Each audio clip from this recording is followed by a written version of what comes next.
Happy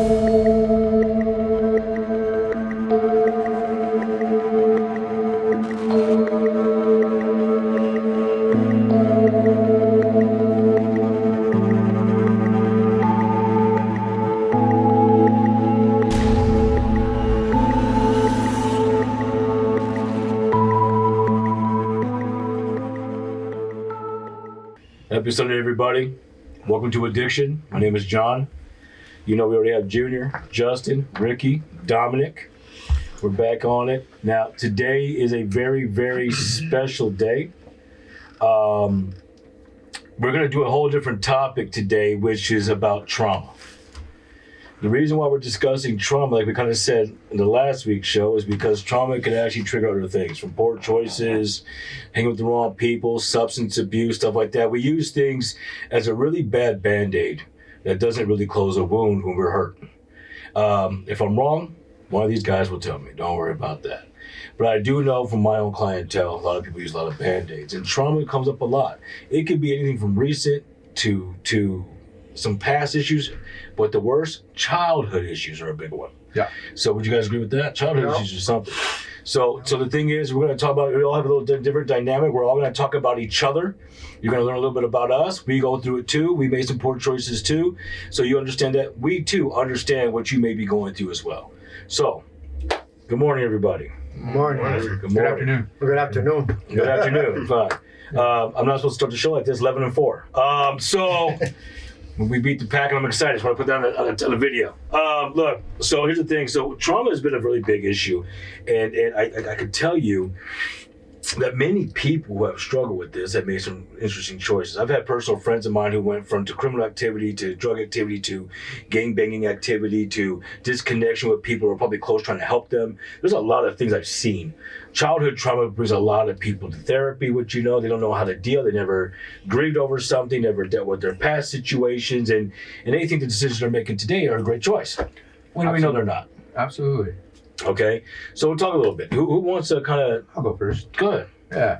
So I think what the childhood trauma had really done for me was just give me a reason why I should do drugs, the justification, right? Okay. I was physically and verbally abused. I was sexually molested when I was a kid, right? Wow. And so when it came time for me to, at the age of 15, start doing drugs, and I was dealing with becoming a man, becoming an adult, and dealing with this whole life that's coming at me. Right. I didn't know how to deal with it. I didn't really have the type of parents that were like, hey, let's talk about your problems. They were like, here's a couple bucks, go ahead and have some retail therapy. Here you go, that's what's going on there. And so when I realized that I was having these mental issues and I was building these resentments against the people that were abusing me, and I discovered marijuana. That was my first drug.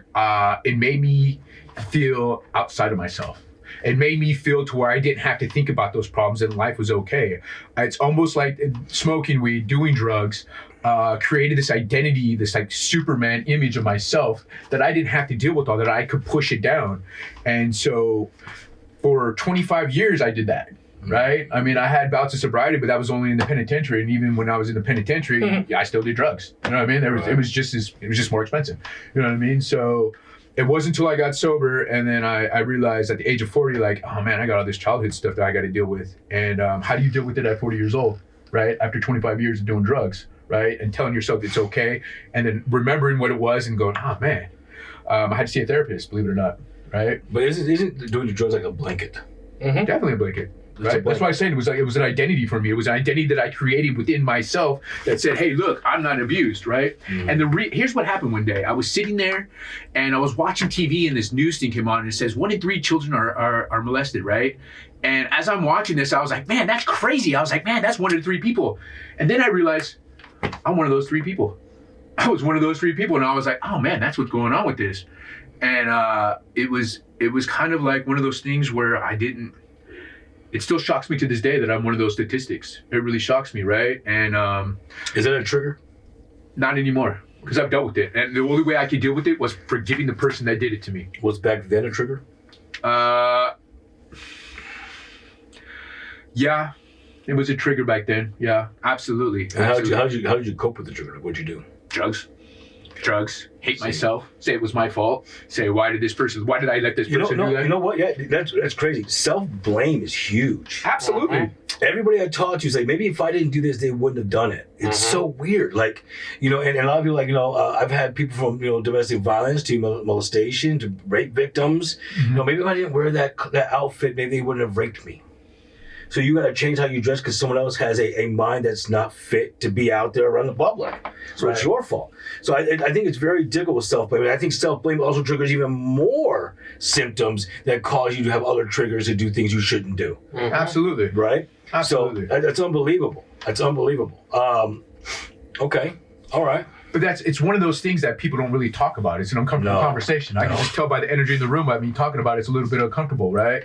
Yeah. I just know that it was a devastating part of my life, and it needs to be talked about a little bit more because a lot of people, especially men, don't want to talk about it, right? But I'm coming out here and I'm saying that's what it is because the only way that I deal with it too nowadays is talking about it. Is being transparent about it, not hiding behind it because I don't have to live that way anymore, right?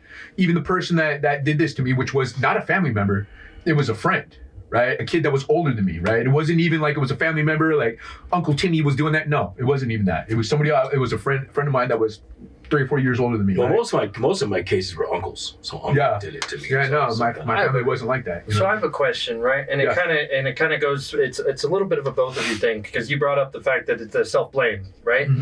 And then we're wondering where that comes from. And I have a theory that maybe that self-blame comes from the fact that the person, and maybe you can confirm this, the person doesn't know why that happened, right? Because you're young, you're innocent, and so that kind of energy doesn't make sense to you, right? It doesn't, there's why, right? And so the only thing that you can conceive of is it is my fault, right?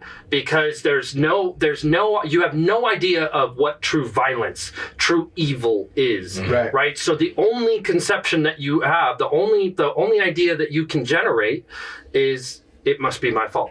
I can equate it to this. You ever have a girlfriend break up with you out of nowhere and there was no closure?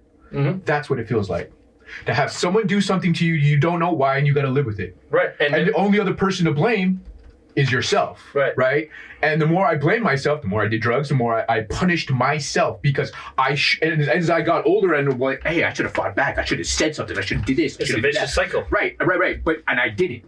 But so it was me. It was me, right? When in all reality, it wasn't me, right? I was just I was an innocent kid, right? I was 7 or 8 years old. You know what I mean? Like, what do you know at 7 or 8 years old? No. I didn't know anything. Let me ask you this. Yes, sir. So it doesn't matter what trauma you've had, anybody, like there's people that have different traumas out there right now, Absolutely. Right? And sometimes we blame ourselves and we're dealing with all this stuff inside. I went through trauma and stuff just with growing up, not having brothers and sisters, living on my own. My mom came from Cuba back in '69 to give me a better life. And so all that changed. It wasn't what it was supposed to be. So I was feeling a certain kind of way. You were feeling a certain kind of way. You were confused. You didn't know anything. You were feeling we all, whatever it is that we were going through at that particular time, we were going through something and it was making us feel a certain kind of way. Now for me, for this addict right here, right? Anytime something made me feel uncomfortable, I had to do something to make me feel comfortable. Now, a lot of us do that. We go ahead and we start to use because of whatever the case may be, not knowing what the root of the problem was. Yeah. You said, hey, this is what happened and this is what I started to do because it made me feel good, but I found the root of the problem. What did you do to find the root of the problem? Because like you questioned a whole bunch of stuff. Man, it was me, or it was because I didn't dress this way, or because I didn't wear a hat, or because I didn't have sunglasses, or whatever the case may be, right? And we blamed ourselves, right? Okay, but how do we get to the root of the problem? How did you get to your root of your problem? And I'll tell you how I did it with mine. A perfect answer. So, after I was on jail, all right, I was 40 years old. I prayed that prayer, right? I said, God, get me out of here. Get me out of here. I give you my life. I won't do drugs anymore. As I leaned on my spirituality, as I leaned on those first 3 steps of AA, God revealed to me, like, here's what's going on, right? And then doors started to open, right? And then I started understanding, like, what's going on in my life. And so it wasn't through having a bright idea. It was through my belief in the God of my understanding that revealed to me, hey, look, this is what I got to do. Went and saw a therapist, went and got on psych meds. I did everything that I'm supposed to do without self-medicating, right? And that's where it was my spirituality that came into play. And that's how I know that my God is real. And I've talked about this before, right? God speaks each to us individually in our own different language. And God spoke to me, said, hey, look, this is what you got to do. And this is what I did. And so that's why I was able to execute that. On the higher power. You've gone through some trauma, right? Yeah. Okay, tell us a little bit about your trauma and how did you get to the root of your trauma? Because not everybody works the same. Yeah. The same. Yes. Like I've worked different with my trauma. He worked different with his. I want to hear a little bit about what your trauma is about. Like what did you go through? How did you get to the other side? How did you figure it out? What answers did you get? You know what I mean? So I was sexually assaulted as a kid. And when I was a kid, I really didn't know nothing better. And I thought I was like playing around, playing games, like joking. But growing up, I realized that's not okay. That's not okay. Like, you're not supposed to do that. So I told my family members, slowly by slowly. No one really cared. No one wanted me to express my feelings and what. Yeah. So I kind of had to go to therapy. I had to go to the people that really, really loved me and talk to them. But I kind of started smoking when I was in 6th grade. Every day, every couple hours, just to numb myself. Smoking what? Marijuana. Oh. There's a big difference. There's a big Right, there's a lot of different things. So I would just numb myself, just keep my head just blank. So That's a good way to put it. deal with To not feel. Not feel. To not feel. To not feel. So after I kind of got the support and the people that started caring and say, express your feelings, it's not okay to keep it in. That's when I stopped doing drugs and I started to just get my life better. How long did it take? How long from when you started? 10 years. 10 years, 10 years. right? And you started in middle school, Yes. you said? Yes. 10 years. So you were out of school. Yeah, You were an still adult doing it. at that time. And you said, you brought up, you said people that really loved you Yeah, and they okay. were outside of your family. Who were those people? I call her my baby mama, but she's a kid of my kids. But she kind of knew that, oh, why are you so rude? Why are you disrespectful? Why are you doing this and that? So I'm like, I don't know. But I kind of didn't want to really tell her I got sexually assaulted. And Right. It's a hard thing to. It's a Yeah, hard thing to yeah. Especially as a man. Especially as a man, especially being vulnerable and talking to people you don't to your even woman, believe you. because she can turn around and use it Yeah, against say you. And it's no, like, that okay, now really you're gonna can't tell happen. everybody make a T-shirt out of it. Wear it to 100%. the, And then wear it say to the that club. again. She didn't.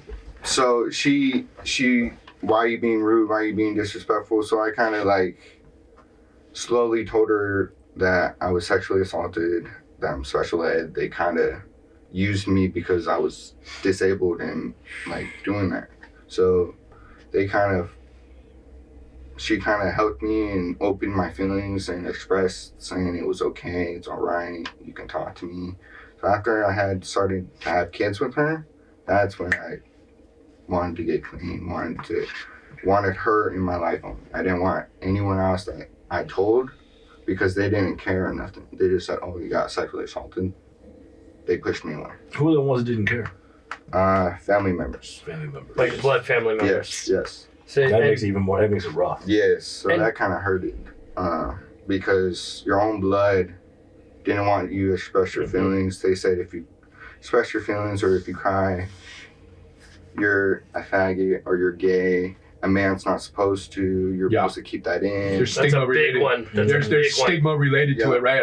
I for years I was thinking, man, am I gay? Like, Yeah. is this how Yeah. this goes down? Like, am I gay because of this? And I was like, well, wait a minute. It was kind of like forced upon me. So like, no, it's I don't Involuntary. find men attractive. You know what I mean? And Yeah. but it sucks because like, where do I go from this? Yeah. You know what I mean? Yeah. Where do I go from this? And like, yeah, it's. And so, you see how you guys found, like what you just said, am I gay or am I not gay? Yeah. I mean, what the hell happened, right? Yeah. Let me tell you a little bit of how I figured it out, of what was going on with me. I haven't been sexually abused, right?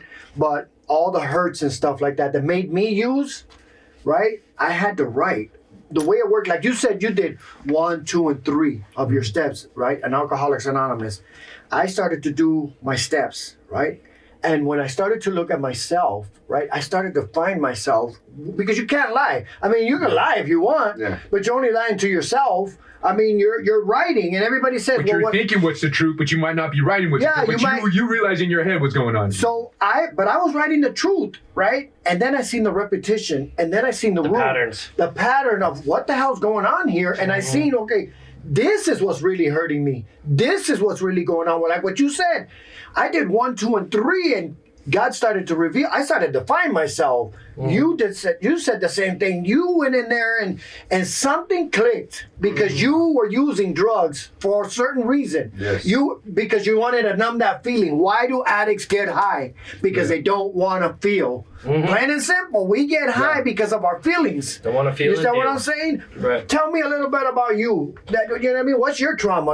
How did you get to your side? What did you go through? You know what I mean? I want to know a little bit about what's going on with you. Well, so I had very early on, I think I touched on this last week, when I was about 1.5 years old, right, I pretty much almost died, right? I had chicken pox, and my biological mom, she neglected me, right? She was a terrible mother. She cheated on my dad.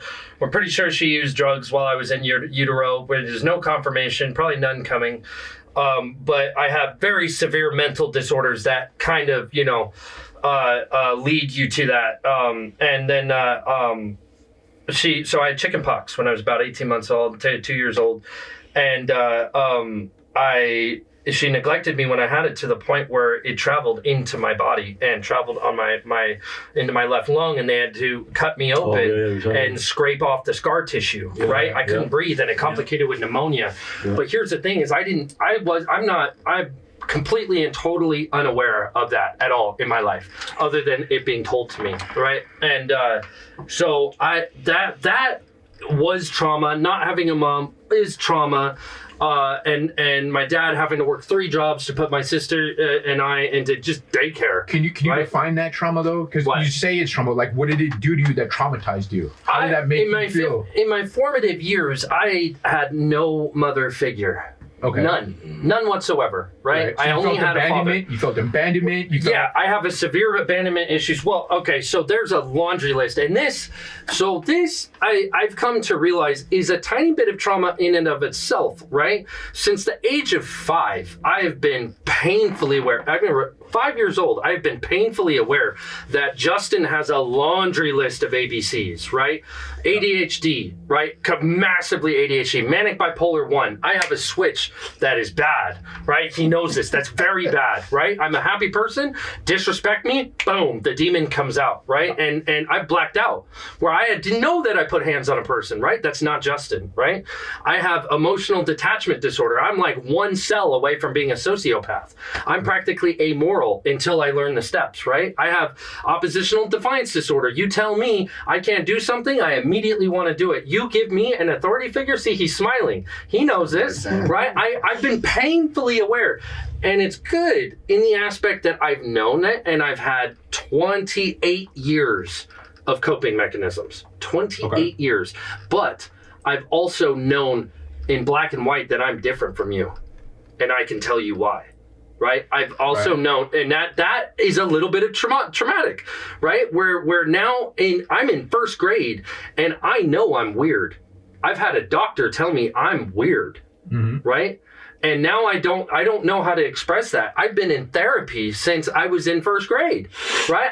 And it didn't work, right? Because I thought they were the enemy, right? And so I'm trying to outsmart them.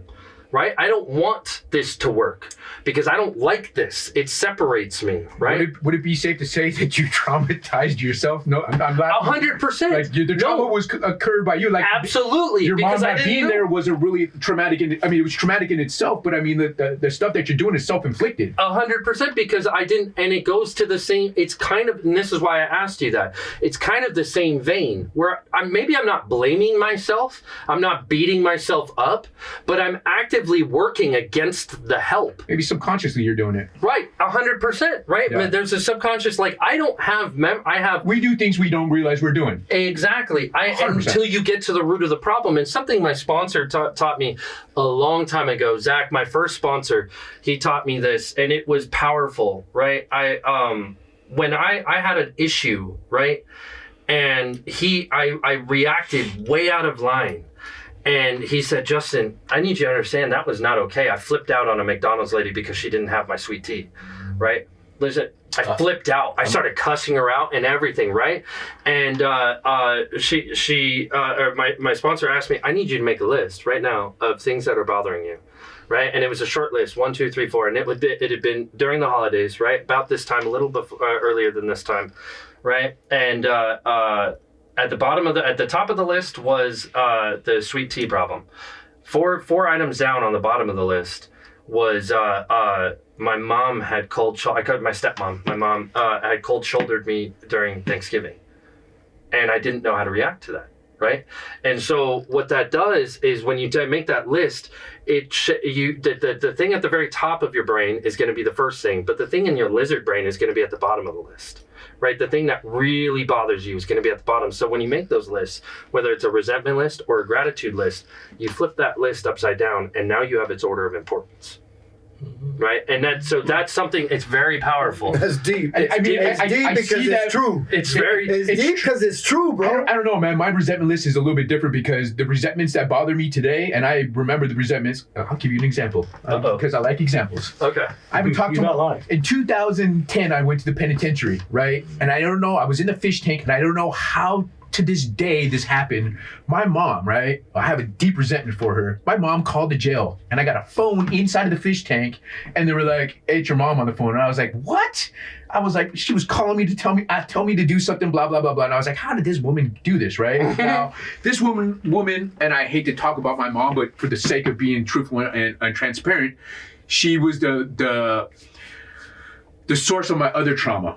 Physical and verbal and mental abuse, right? Which is why I probably like crazy women to this day, right? That's what I search for. That's what I look for. The women that treat me right, I don't want. I want the ones that are gonna steal from me, hit me, abuse me in the same way, right? I have to deal. That's why I almost didn't come to the show today. Is because my spirituality, my trauma. Part of my thing is that God told me about. Hey, look, about 6 months ago, hey, I need you to call your mom. And I said, I don't want to do this. And he goes, well, that's not up to you. If you're going to be doing this 11, the 11th step, which is God's will for my life, and searching for that, I need you to do this, and I need you to do it before Christmas, right? Part of the reason why I didn't come last week, I'm dealing with this. I'm dealing with all these feelings and anxiety. But you were sick last week. I was sick. Right, the honesty. Though, I appreciate There was anxiety and depression. I was sick at the same time. Oh, you made yourself sick. Yeah. Okay, Yes. fair enough. There was. You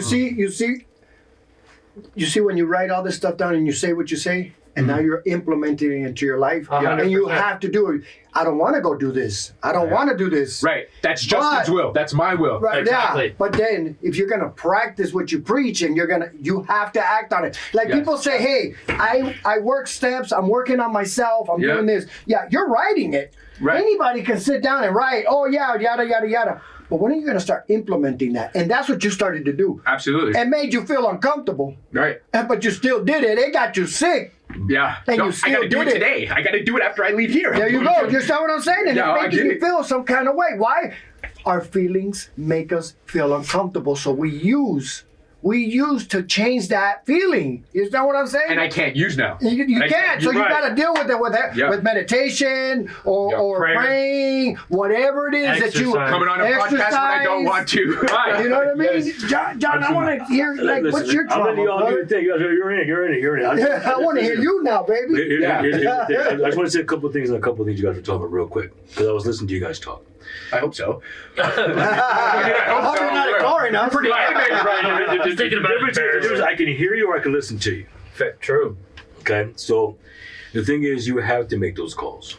I've talked to everybody so many times that in order to make progress with your life, it's making the calls to close the door.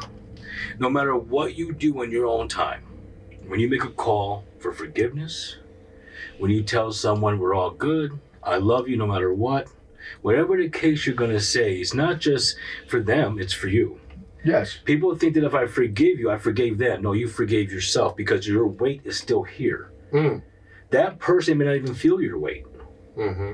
But when you take the weight off your back like that, Yep. there's a second chance that weight may have just went onto them. And that's something my father does too. That's his thing. Recently he did some things that really bothered me. It was kind of, I don't know, I'm thinking. But the thing is, and then Wait, what do you mean by that? Thinking. What did you mean by that? I think everything I do, I always reevaluate. My problem is I reevaluate too much. And you get stuck in A lot. indecision. I want to know what's going on. I have my thoughts. I could be wrong. Do I want to be wrong? Sometimes I do. Sometimes I don't. But the thing is, I know I may cause towards other people. I've told people I forgive you. Well, how could you forgive me? Because I can't. In recovery, what's the number one thing that'll lead you back to addiction? That's what they say. It's resentments. Mm-hmm. And those resentments are what we have to face. And I'm a firm believer on that. And I'm not even talking about the recovery aspect of my life. I'm talking about my spirituality, because my spirituality says I have to forgive. So not only am I getting a double dose there, like I have to get past the resentments. I have to say I forgive you, but really forgive you. Right? I will tell you, my uncle was one of those people. I don't know. I think I saw a piece of him sober before. Mm-hmm. But, you know, and I had a great memory with him, rocking out the Guns N' Roses, jumping off the couch, but I didn't know he was high then, you know. But we went through a lot of stuff, you know, it's the truth, you know. We went through a lot of stuff, and he did some things, and, you know, one time I told him, I said, listen, you know, my uncle called me one time and said, you know, you gotta send me some money, man. You know, your sister would send me some money. She give me her last dollar, and you don't give me shit. I said, I don't give you shit because I want my daughter to kill you. Mm. You know, There you go. You stood your ground. 100%. I will never give it Because to you. people use that against you. I thought you were the homie. I thought this and that. Yeah. And you stood your ground. I don't want you. That's a good one. Mhm. Hey. Hey, and I told him on the phone, I told him, listen, I'm going to tell you this. I said, look, I said, he goes, well, you don't love me, man. I said, you know, I love you because I won't do it. I'm going to tell you this, though. Right. And he went off on Good me. comebacks. He went off. I Right. mean, I'm in the car driving doing this over speakerphone, by the way. Mhm. You know, right after work was what I do. So that was not a good feeling for me. So all the shit I go through all day. Heck no. No. Okay, you know, It's so a trash feeling. so as I'm driving, I said, you know what? I'm gonna tell you what, Uncle. I said, I love you. I really do, whether you believe it or not. But when you're under the influence, you wouldn't know what love feels like anyway. Mm. I said, Yeah. so what's gonna happen is this. I'm gonna tell you I love you. I hope you change your life. I hope things go very well for you.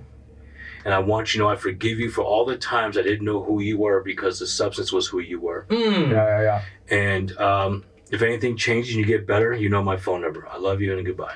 Quick. You know what that does? Even though he's high, that goes into his subconscious mind. 100%. Yeah. And it goes See. the day that he wants to get clean, You'll remember. and he'll remember that. He'll be like, hey, you know what? No, he never remembered and he's dead now. Oh. Because he overdosed on fentanyl. Okay. So, And then that Wow, alone that is just the took a story. turn for the worst. I Well, think it's gonna be a for heavy those story. that don't, I did- for those Yeah. that don't, this is what happened. That This is is a what seed. happened. It This plants is the a seed. seed. Now, Not all of us get I that. will say, and I will say this: when you were talking earlier, and you guys were talking about the thoughts and stuff, like when you guys were talking about, you know, your mind wandering and stuff like that. And for me, I think from a clinical perspective, I feel that people who blame themselves. I want to go back to that real quick because I want to jump in. Double You guys back. are going. Mhm. You guys were going.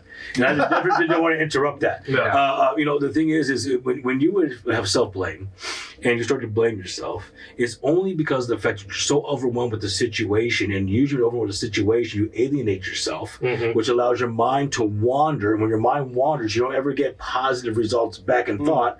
So you automatically imagine all the negative things until one day you step outside and see the sun and go, nope. Right. Okay, and I think that's what people get swamped in it. I've known so many people in that. Yeah. I've had a woman tell me, well, he beat me. Maybe it's something I did. Okay, so if you don't listen to me, can I punch you? Ooh. I said to a client, can I punch you? All right. She goes, no. Well, why would you punch me? Because you're not listening. Yeah. That's what you just said, right? Right. That's what you just said, right? She's like, no, you don't. You want to punch me? I said, what would that do? Would that be trauma for you? Would that mean I'm wrong then? Or is it you? Well, So she's looked at me like, made her lost. think. Fucking Right. lost. Right. Because I just made you reevaluate every thought you had. And you looked at me, she looked at me, she goes, son of a bitch. No, it's not my fault. I tried to do everything for that son of a gun, and I still got beat up. I don't care what I would have done. And it snapped. You had a snapping moment. A lot of people with domestic violence have a snapping moment. Like, screw that. I blame myself for all these years. And she says, John, what is wrong? You're just the wrong guy, not for you, but I'm glad you survived your domestic, so when you move forward with the new love and love that you do deserve, you know what to look for. You know what love is. You know what's supposed to happen. And I will say this, not to put my wife's energy on the thing. She may see it, I don't know. But I'm going to tell you, she went through abuse. And I'm going to tell you, but I went through a couple of things for trauma. Well, a lot of things for trauma. There's two things that really bothered me a lot. One, I don't like men putting hands on women. No. Yeah. Huge. Can't for me. stand it. I can't even watch SVU. Can't do it. So I tell you, my wife, when she went through it, I noticed it was all cuddles and stuff and kissing and whatnot. It was what it was. And then when we moved in pretty much together and I would put my arms around her, she'd jump. You're I'm traumatized like, what the fuck because is of that? something. Right. Now, me, it's bad on me too because I'm not that guy that goes, oh, sweetie, what's wrong? I'm like, what the hell's wrong with you? Right. But that doesn't help, Yeah. right? It's not very It's nurturing. not very good. Thank you. yeah, Thank you. Scraping I an open appreciate it. wound Yeah. with sandpaper. You know, I said, It's fine. sorry. And then she goes, no, nothing's fine. I said, you sure? She goes, yeah, I'm sure. And then we do it again. She would get jumpy. I said, okay, listen. And then one day I said, look, I can't do this. I stepped back. I said, what is wrong with you? I said, I don't understand. This wasn't like this. After we moved in together, I was getting beat. Domestic violence. It happened after the fact, and this was happening, and that was happening, and this and that. So I took everything she said. That was completely lost, guys. She said, well, why didn't you leave? You just can't leave. It's a scary place. He'll come to my house. He might threaten somebody else. He was crazy. And I'm like, did he work? Well, yeah, he worked. Could you pack up then and leave? You don't understand. It doesn't work that way. And when I was doing that, it was frustrating her because I don't understand. So now I had to close my shit up. It's like, help me understand because I'm thinking just punch him in the face and roll out. It doesn't work that way, right? Mm-hmm. So when it turns out, she told me everything and whatnot, and what happened was I was like, okay, now I get it. So now I had to change myself. This is where it got really interesting for me. I had to change myself. And I'm sorry I'm talking about my wife's trauma, but I'm talking about mine. But I had to change myself to fix her trauma.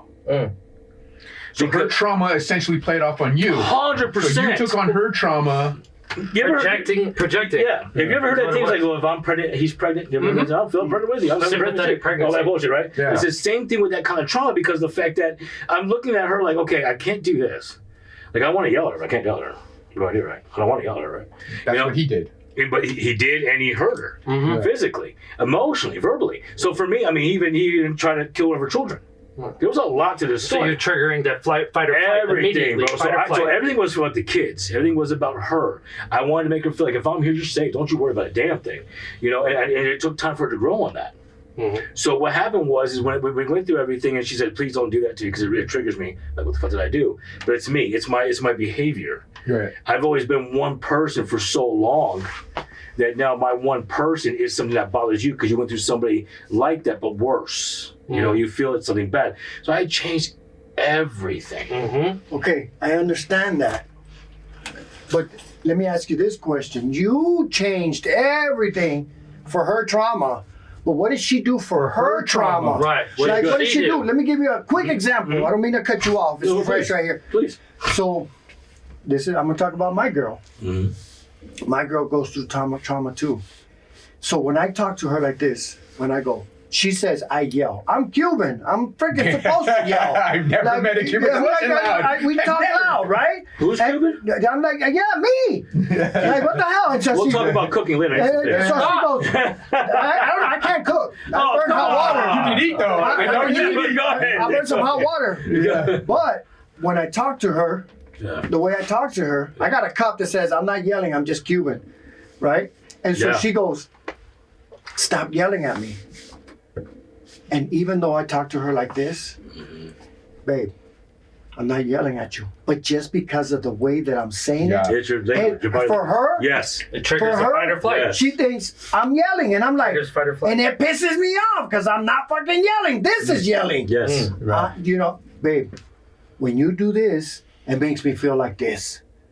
Why are you yelling at me? I'm like, how in the fuck did I just yell? That's not yelling. Yeah. So yeah. So that's her trauma. Yeah. That's her trauma. It's interesting because like my wife. So here's the thing. So we've been together 25 years, married 17. Like, I think I'm there. So I think it's right. She'll let me know. Guesstimate. That's a We'll go guesstimate. guesstimate. I mean, I remember the birthday. We'll edit the video with the right days. Right. She'll edit it right. We'll cut to you yeah. actually do We've it. It's been a together. dub. There's gonna be a dub. 19 years. Yeah. 19 years. We- It's edited. We've been together a long time, and we've gone through ups and downs majorly. It's a lot of years, man, and I'm a lot to deal with. So I completely understand. It's funny because my wife works on her stuff very well, very well. She does very well. There's times when she'll do certain things and she'll squeeze my hand. She gets a little, something happens in a place that's busy because people get hurt. She sees a lot of trauma on the street. So I said, you squeeze harder. You can break my hand. It doesn't matter as long as you're straight. She's an introvert. So we do all that. And there was one time I'll never forget, man, and she blew her mind, bro. She thanks me all the time. I got messages on my phone from last week that you're a really good person. I forget that. I got those texts out of nowhere. There was a time I went to dinner with my wife. I don't know if I ever told you guys this. Went to dinner. Dinner was amazing. I thought so, right? So we get into the driveway and she starts to cry in the freaking car.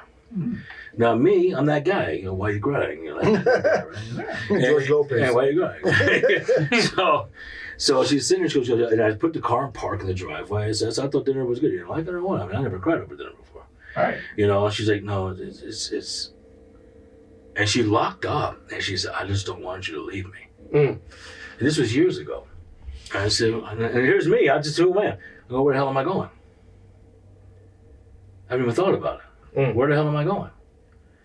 I'm here for you. She goes, yeah, but there's other women. I know I piss you off some of the things I say or do. And there might be a woman out there that won't do those things. You might leave me for her. And I was like, no, I think I'm pretty good here.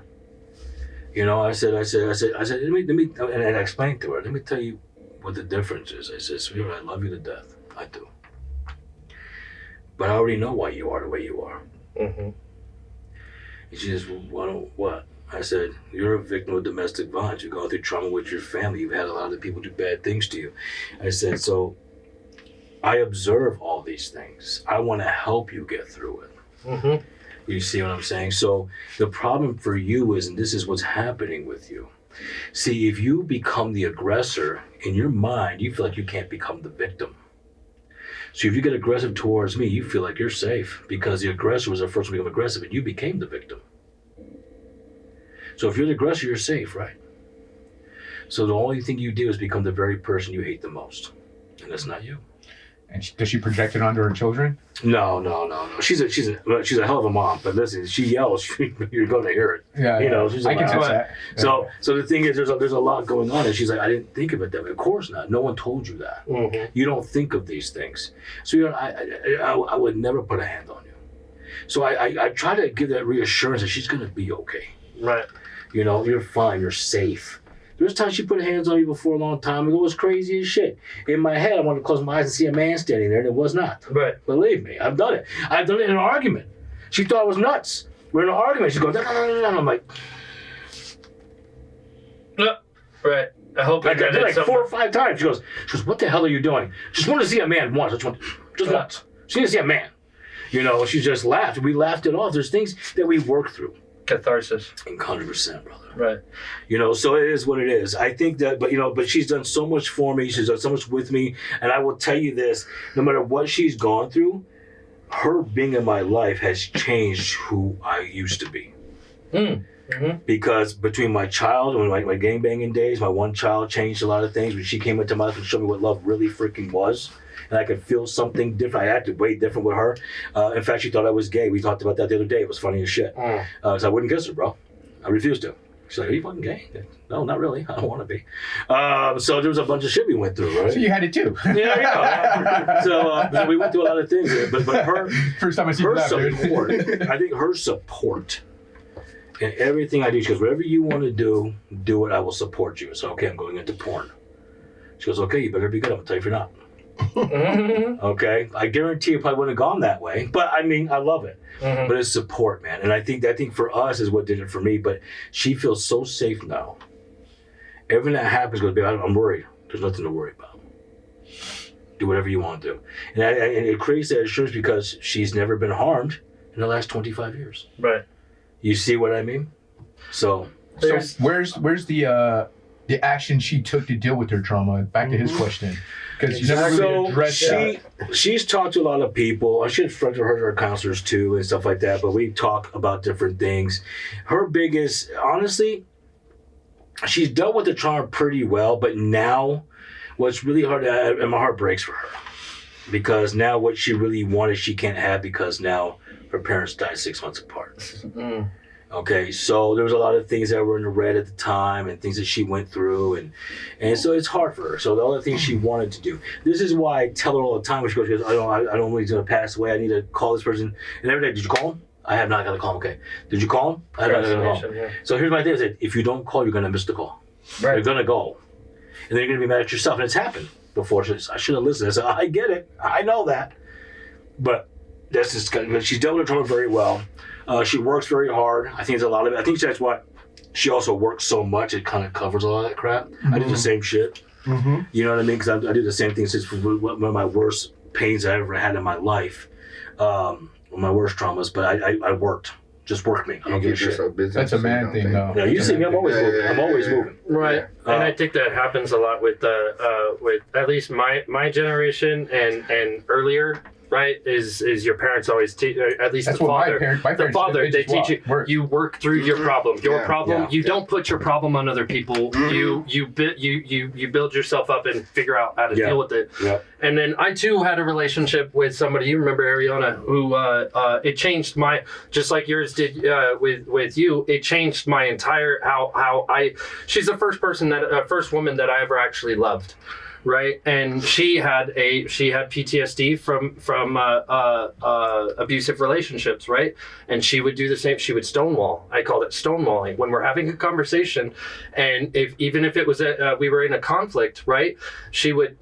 The off switch would come, right? And it used to frustrate me, and then the stonewall would become even stronger because my frustration triggered the fight or flight, right? And it was just a continuation, the work at it, like you said, the work to pull it out, to let her know that when I'm in a relationship with you, right, I am allowing you to speak on my life because I want that. Right? But I also want you to allow me to speak on your life, right? And what that means is if you are angry, I need you to be angry. I need you to so that I know I'm a guy.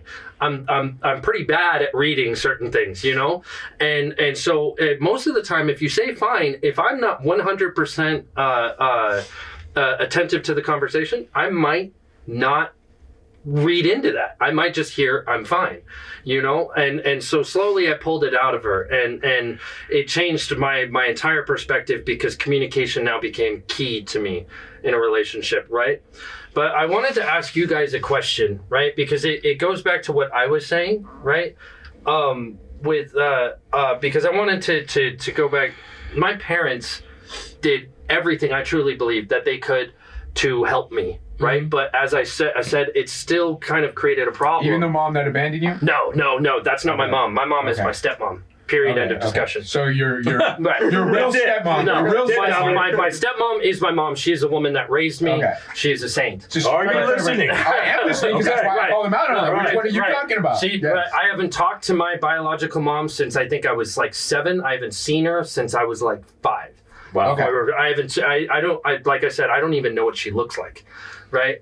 But it's still what my parents did still created a separation for me. So my question is, for those of you who have kids, what do you mean by separation? Let me define that. I became, in my own head, I knew I was different. Right. Okay. I knew I had all of these issues and I didn't know how to deal with it because I was too young. Treat you differently? Yeah, I acted differently. I was weird. I'm a weird guy. And I didn't have the ability, the social skills. I had no ability to read social cues. I still have an issue with that. Right? I think a lot of guys do. I don't. But I no, have like that same severely, thing. right? I'm all about myself. Yeah, so I hate that about me. What my question is how do you deal with the trauma that you see in kids, especially your own kids, without inflicting more trauma? Well, here's the thing. So my actual trauma has to do with one of my children. Okay. That's what I didn't share. It was my personal trauma. I could have gone to my wife. I don't know how that happened, but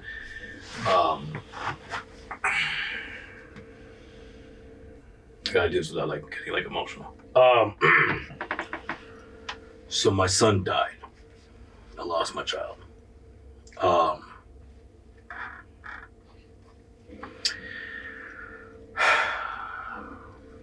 When I lost my son and I tried to bring him back, he didn't come back.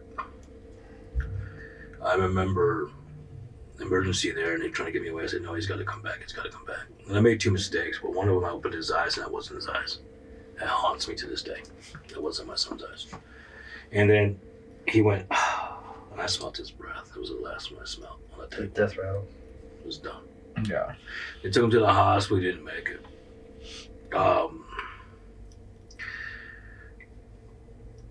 I fought for that child. My son Johnny. It's what this tattoo is on. It's for my son that passed away. And I went to New York, and it was a big fight, and got full custody, and did everything I could to save him from that nightmare out there, and brought him home, and gave him a real Christmas. Like every Christmas, I think his Easter basket was taller than him. You know what I mean? Like, he did everything actually he never had before. You know, and he had his own room, and oh God, man, that kid was wonderful. And I went through so much shit that I lost myself. But so many things interacted with that time that where I wasn't grieving. I remember when he passed away, I brought like at the cemetery, for example, everybody was going to leave the cemetery, and I took my suit coat off and rolled my sleeves up, and I asked the groundskeeper for a shovel. I tried to get some closure, and he's like, "No, we got it." I said, "No, you don't got it." I said, "He needs to be buried by someone who loves him." And he handed me the shovel. I kid you not, the groundskeeper were in complete tears. People were looking at him. They said they've never had anybody do that. And I started putting dirt in the ground, watching my son get covered by dirt. And it hurt. My friend saw me and walked back to the cemetery, taking handfuls and tossing it in. I had a collection of stuff that I brought out to put around his casket over at the mortuary, and when I came back to get it, it was all missing. A lot of it was gone. That's where a lot of my details. My father came into play too. My father came into the house and he left my mom and everything else cheating on her, and then brought my ex, who made all these damages on my child, into that home, and they took his stuff. And when I got to the mortuary, I kid you not, I'll tell little pieces of where I'm at, and I get to the mortuary, I said, "Where's my son's things? Where's my son's things?" to my father. I wouldn't take it. I said, "Where's his Fat Farm hat? Where's his T-boots? Where's his stuff, man? Give me his stuff." And I didn't say stuff, by the way. Yeah. And he's like, "Oh, no, man. You know, this is before everything." Once I get to the I'm sorry, it was before that. Then I get to see his casket, and he hands me the shit. I just saying he didn't have it. Oh, I was pissed off. Would have went to jail. Then I get outside. I'm going to leave to follow that casket all the way to the cemetery. He's buried at Jones and 215 up here. And I get stopped by the mom and my ex. My wife is in the car. I go, "What do you need?" She goes, "It's okay, John. It's going to be fine." I said, "It's not going to be fine. None of this is okay." My head wasn't there. He goes, "You don't understand. I don't know what you and her have going on, but you two can make another one." It's not the same. Wow. Went to jail twice. Right. Went to jail twice. Would have hopped out of the cop car, broke the cuffs, and hulked out. Absolutely. It's not one of my finer moments, but there would have been issues. It was crazy. Or at least my girl would have been going to jail. Wow, you can make another one. That's crazy. Yeah, went through that. Wow. And I was like, I'm going to get in the car. I think I should probably just get in the car. Yeah. Yeah. Yeah. Before you I do need to something go. crazy. 100%. I want to say, go. I gotta go because I'm gonna hurt you. Yeah, I'm gonna 100%. cut you, dude. 100%. Yeah. And it'll be okay So- sitting in jail about it, too. We I get will to- talk about this later. and Then I'm we okay get to the with it. cemetery and they're praying, and I'm just fucked up, bro. I was so fucked up. Yeah. And I was sitting at the cemetery. She brought her little girl with her from New York. The little girl was running around the park at the fucking cemetery because goddamn playground and shit. All right, not cool. I sit that little shit down. It's not my kid, you know. And then we're Greek Orthodox, so my son was holding a cross on his chest, Greek Orthodox Church, and it was blessed. It was already blessed in his chest. They took the cross out from the casket, believe it or not. He did a prayer over it and handed it to my wife, not her. Hand it to my wife into her hands. It hangs in my home now. In fact, Yeah, I seen James' it. room. I seen it. Yes. So it handed. And then later she looked all mad. So there's a partner helping. Went and grabbed a box, had a cross, and just handed it to her. And just take the cross. You know, and I'm just so upset, bro. So that all happened, and it continued to go on. I couldn't function, and everybody's like, "It's gonna be okay." And what can I do? Well, go get him. fucking hate that when someone dies. What can I do? Go get them. Bring them back here. You know, there was so much mix in the middle, man. And I remember one day I was so upset I wanted to leave my family. I had a Ruger 9mm. And I was sitting at the edge of my bed. I said, I can't do this anymore. I gave my car up. I parked at the middle of the street, put the keys in the cup holder, so I couldn't get it. It's in the middle of the street, the cup holder. Fuck keys around. Look at self, repoed it. I was done. Couldn't think. My family was gone. I just didn't have the energy. And I sat in my bed and I put my Ruger in my mouth. That really happened. I sat there, took some deep breaths because you had a gun in your mouth. By the way, guns taste like shit. Don't do it. I started to think it was weird. I had this weird thought come across me, man. Like, this is selfish. Mm-hmm. You're gonna hurt so many people. You pull this trigger. And I thought about how rude would that be for my kids and my wife to come home and see me all over the wall and just dead in the bed. It's fucked up. So I didn't pull the trigger. I put it down to my wife, get the gun out of the house and send it to your family for right now. I don't need to have it here right now. So I was like, I was yelling at her. I don't give a shit. Babe, I will leave you. You should go. That'd be great. If you just leave and get the fuck out of here, it'd be great. That's how it was. So I woke up one day and I started doing better things. I went off the deep end in the mirror and then yelled at myself, went off the deep end. The neighbors came knocking on the door thinking I was killing myself in the house. This really happened. And I called it suicide by mirror. That's actually what I call it. I took that other part of me out in the mirror, killed him. Mm-hmm. And I moved forward in my life. Have to. The only fucked up part is I never got over any of it. You never, like we said, had the catharsis. I never did any of it. You just took it out in the desert and shot it in the back of the head. My problem is my son. It happens all the time. And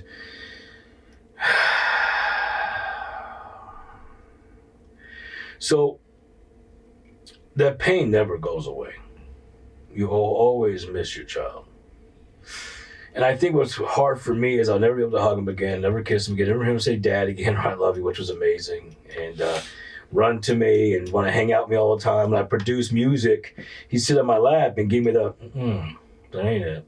So I would just put that in the save box. And I played another one, he goes, oh yeah. So I would put that in the sell box, and he was just that energy I needed in my life. And I don't have him anymore. I love my kids to death. And it got worse as time got on. We had a big thing where KLUC came to our house. Gary Spivey. I remember this story. Yes. Gary Spivey came to my house and there was a big thing on that. I went through a lot of shit, but I never, ever got over it. I can't. You know what I'm going to offer you, man? And I say this to everybody that's out there, whether you did drugs or not. And it's going to sound kind of like cliche or whatever, but like, I'd say this in my Bible study, and I say, the 12 steps aren't just for addicts. You know what I mean? They're not just whatever 12 steps. I mean, there's a lot of freedom that comes from the spirituality, comes from the forgiveness of people, getting the forgiveness back, learning who you are. And so I just pray that maybe one day you just take it under advisement and just see what it is for you that you can do. I will tell you there was substance abuse though. Okay. So the drinking got real heavy. Mm-hmm. You numb the feeling. And I thought, maybe if I drink enough whiskey, it'll show back up. And that was my thought. Maybe if I just sit back in the corner like this and I'm drunk, I'll see him. Full flight from reality. It was crazy, man. Mm-hmm. And I wasn't drinking like drinks. I was drinking by the bottle, bro. I sat in the corner with a whole bottle of Crown in my hand, drinking out the bottle, bro. Chasing that shit. No, I don't need no chaser. Just drink and get drunk. Where's my son? It was so fucked up. Yeah. And everyone's like, you're drinking too much. I'm just kicking it, bro. And my wife was like, we just drink. And my wife didn't see it at the time, but I knew. I knew why I was drinking. Mm-hmm. I like to have a good time, but my drinking wasn't for a good time. I'll have some last, but it's really just to see what I can't see anymore. And it sucks. So I went through it too, man. I made that poor choice too, and the trauma was there. The trauma still, it's not trauma anymore, because now what I've done, the working thing, how much... It's manageable now. I want him to be so proud of me and what I'm doing. That from heaven, he says, that's my dad. That's my only goal in life. So when I do die and I see him, he looks at me and goes, hell yeah, Dad, You did that. You did that. Mm-hmm. Make him proud. You know, so, and it's hard. It's hard. But I'll tell you what, man, it feels good knowing that I can stand up with everybody else and make a change if I can. And there's times, I don't know if you've ever seen me, I don't know if you guys ever seen me, sometimes I'll look straight up. You know, it wasn't because the sun was there. You know what I mean? Well, it's because your son was there. Yeah. No. It sucks, man. It hurts. It hurts. Because I never understood it before, but I started to think about it and realized, yeah, this sucks. This sucks. You know, but it's all right. I'm going to do what I got to do. My youngest son, I don't think he'd ever come here and talk about it, but he used to come to me all the time and say, Dad, he goes, am I Johnny? Mm. I go, what are you talking about? He was born subsequent after he passed away. So here's what happened. Bro, Oh, so he feels like he's a replacement, maybe? no, he's good. Here's the craziest part. You ever saw that like, what do they call it, like life or death or whatever they call that, where you come back? Yeah. Oh, Afterlife. reincarnation. Yeah. Yes, reincarnation. Oh, that's what you mean. Oh, Bro. that's crazy. So when he was born, two different women, my son now was born exactly the same as Johnny was. What do you mean? Weight. Oh, size, wow, like length, identical metrics? hair, everything. Wow. Okay? That's creepy. Nuts, right? Yeah. And then when he was a baby, he would point at the wall and go, wait, you know, where am I? Where am I? I'm not in the picture of my siblings. He goes, son, you weren't even here yet. What are you talking about? Uh-huh. No, you were not. You were not here. I promise you were. I would know. Right? All his activities were exactly the same as Johnny's was, too. His behavior is the same as Johnny's. Very caring, very loving, will be there for you. Same as Johnny. Everything's the same. Then he says, Dad, I get visited by somebody saying that like, you're me. You do good things. And I go, I think it's Johnny. My son came to me and told me about this. And then all of a sudden, he was like, he would ask for a fishing pole. I said, you have a fishing pole. Do you want one? Did Johnny have one? Yep. So what happened was, he goes, no, grandma's tub. So at my house, my son would get into this big giant tub Oh, and pretend to fish? and he'd fish in the plastic fish. Wow. So I'm Okay. like, holy shit, dude, right? Then he goes, Dad, golf. I'm like, so you don't have a golf set? What do you mean golf? How do you even know golf? He goes, golf. I go, you don't have a golf set? Backyard, golf. Johnny had a golf set that was plastic. We'd go in the backyard and hit the balls in the grass. James never had it. Mm, So I'm like, my wife and I were like, what the fuck is happening? I said, I think I know what's happening. right. This just proved everything for me. You know, so I witnessed a lot of things, and I can tell you my son was a huge jump for me to feel more secure, better. Like if you're both here, in my head, I feel like you're both here. That's how it feels to me. I got you. You know what I mean? So it was a huge deal, man. But I never got over the loss, brother. I never grieved. I wasn't crying like that. If I talk about it, a little bit emotional sometimes, but I didn't cry. I sat there. And I told myself that I needed to be stoned for everybody else around me who was crying, so that way they'll be comfortable. Exactly. My sister's the same way. She lost her daughter in a car crash instantly, and she was born on Christmas. So every Christmas, Oh, that's... no, Ah. the kid was born. My niece Priscilla, she was born on Christmas Day. She died like in February. But still... But like Christmas comes around, it That's sucks. rough. It's rough. Right. It's Yeah. rough. It Yeah. sucks. And it happened almost like 10 years ago. And like even to this day, I was just going through my text messages through her, and she's still talking about it like it was yesterday. Like, if you go to her house, she has a whole shrine, a whole memorial to it. And I lost two people in my life, my aunt and my grandmother, right? But I was so high back then and for so many years that by the time I got sober, they were so far removed from my life that those feelings and emotions for them I never really got to deal with, and I don't feel nothing about it. You know what I mean? Yeah, I miss them like that, but the grief never hit me right away because I was numb. You know what I mean? And so like I was in college, man. I went to school to become a pastor and stuff, right? And they said when you're dealing with someone who's just died and you're over there and you're consoling people, all you're supposed to say is, "I'm here if you want to talk." That's it. That's it. That's all you want to say to someone who's going through grief and going through trauma. I'm here if There's you want to nothing talk. you can do. Don't tell them they're in a better place. Don't tell them Oh, like, hey, God. look like that. Platitudes None of achieve that nothing. stuff. Right. I'm here if you want to talk, and just sit there and shut up and just be like that. It's funny. Someone did tell me that. So they're in a better place. John. It's okay. I said, no, that means I should be up there. Right. Mm. He The better should place be is down here. Yeah. Mm-hmm. He should live his life. I already lived mine. Take it. Right. You know what I mean? It was, dude, it was so fucked up. And something that I think that you actually brought up early on, and it's something that I laughed a little bit, and I looked at you because it's something that you hear almost every single addict, alcoholic, whatever you identify as, early in their life, when they were asked, why do you do these things? What was the answer? I To don't numb know. it and hide it. I don't know. I don't know. I don't know. He had I was an answer. Huh? He had an answer. Right. What did you? To numb it, to hide the pain. But at No, no, first, Yeah, no, but no, you no. didn't know that. Early then. in didn't life. know that Early then. in life. When That's you hindsight. react. That's Yeah. hindsight. Right. Yeah. When That's you what you learn after. Showing When- being right. mean and rude, I When don't know you- why I was rude. Exactly. Yeah. I don't know. Yeah. As a kid, I was a thief. I was Yeah. a liar. I was a manipulator. Yeah. My mom would always ask me after an hour-long lecture, "Why do you do those things?" I don't know. Mhm. I don't know. I have no idea why. Because one, too young. I don't know. I can't tell you that. There's zero accountability there. There's zero, right? Yeah. zero accountability. Right. I have no idea. And then two, it's like you said earlier, right? The drugs, the alcohol, it was not the root of the problem, right? You didn't drink because you wanted to drink. No, you drank because you wanted to see your son again. That was a symptom. You drank exactly, right? I got high because I couldn't deal with the fact that I don't know how to act around people. I don't. Right. I have no idea, right?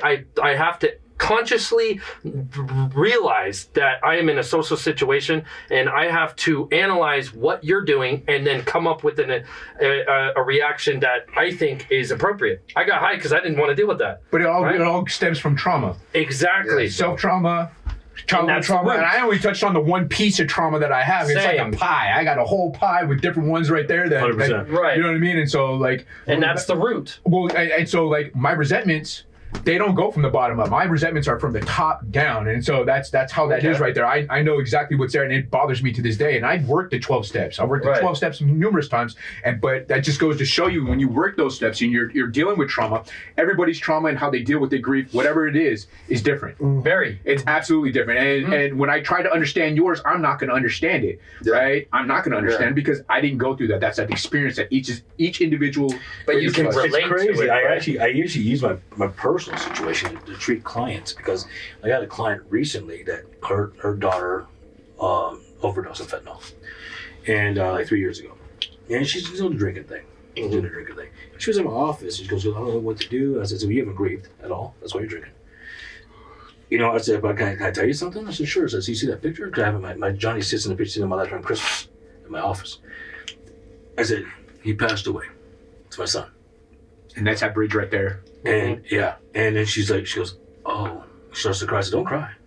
Yeah. I want you to understand something. I was drinking too, Mm-hmm. and there wasn't one drink of whiskey that brought him back. Right. So what is your drinking actually doing?" Ooh, yeah. I had to Address the learn insanity. that. So if I can help you now, for going so long, tell me what I need to do. And as far as that goes, she goes, "It's not doing anything." I said, "No, it's not." So we went through a big thing on that. So it's wild, man. It's wild. Thank you. Yeah, so it's what it is, and it's that's my trauma. I think that's my worst. That's my most hurtful moment in trauma because I can't bring them back. I think that's what hurts. So if that helps you all any. But you I got make a plenty of living trauma. amends is almost what you do. That's what we talk about in the steps. Because you can't, he's dead. You make, like you said, you make that living amends. You try to be the person I do. that he would I want you will to be. tell you this, though. I will say this. I think for me, like helping people with the homeless and addiction and mental health is a little bit different for me because I was not a good person back in the day. Same here. Nobody, I don't I think any can't of us talk are. about that. I can't talk about it. I can't say what I've done. My stripes have Yeah. been earned, but Yeah. I will say that now it's some things I wish I could take back and I can't. Most addicts have that same kind of thing. 100%. So Yeah. for me, it's like, you know what? How do I become a better person to help the world than to be that person against it? You know, to do the right thing. When are you guys gonna have acceptance Mm. on whatever it is that your trauma is? You find the root of it, and once you find the root of it, when are you gonna accept it? You said something, you know what I mean? And when you said that, it triggered my trauma. One of them, because you said you have a pie, I have a pie too. Yeah. And you were like, my mom, my biological mom, I'm cool with her. Mhm. You know what I mean? My mom that adopted me, that's my mom. Mhm. I have a son, he's 38 years old, right? He never saw me getting high because he was a kid, but I kept going to prison because I've been to prison 8 times. And so I never got to be there because I was always getting high. So my son never saw me. So he's thinking the same way you're thinking. I don't have a dad. That fool wasn't there. Yeah. He wasn't. But over here, I'm thinking to myself, man, I had a disease. I was sick. I was going through something. You understand Yeah. what I'm saying? Now, how come you can't see me today, the person that I am today? Give me a chance. So I've opened that door and I've said, you know what? I made my amends, right? I did my 8th and 9th step. I made my amends with him a while back. And all I got to do is I got to accept it. Well, if I can't change him. I can't force him. I can't Yeah. grab him and say, hey, you're going to talk to me right now. I can't do none of that. That's funny you But I say that. have to have that acceptance. My mother never made an amends. That's See, it. I did did that it, amends with my son, and he moves in with me after 20 years of not being a dad for him. He moves in with me next week. And so it took me 5 years of actually, like, I always say this, is consistency.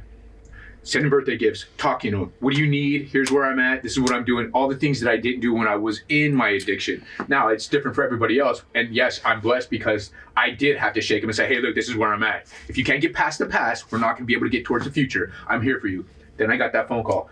Dad, I need some place to live. Can me and my wife and my baby come and stay with you? And so I had to kick the guy out of my guest house. Like, you got to leave, dude. Sorry, man. This is my family, right? And that's the one thing I told him when he moved in. I said, hey, there's only 2 ways you're getting kicked out of here. Number 1, you relapse, or number 2, my family's coming in. Sorry about your luck, man. I help you whichever way that you can. You know what I mean? But I've been waiting 27 years total because I was only in their lives for 2 years Right. to get them back in my life. And that's where it's at. And I pray only for the same thing for you. You know what I mean? That's the I'm difference. gonna That was trauma there too. I will tell you this. You know, we got to close the show out as well. I know. Such a trauma could be like a 3-hour show. Yeah. We can do this again. I can go 24 We're gonna do hours. this again. We're That's gonna do only this one again. piece of the pie. And I got Right. small slices of pie, man. Right. Yeah. We're gonna do this again. I have many traumas too, but I will tell you that you asked what the root of the problem was, right? Yeah. It was me. It's always me. No, Oh, no, yeah. No, it's always me. no. For me, it is. Hold on, let me tell you why. But when do we have acceptance on that? I Because accepted. once we start to 17 of the get, big book. I've already accepted. once we it, but start let me tell having you- acceptance, Let me tell you why I had to accept it. I wanted to fucking take my own life for many reasons. And one of the reasons was this. At the time I did rap shows and production, and I was in the show very late.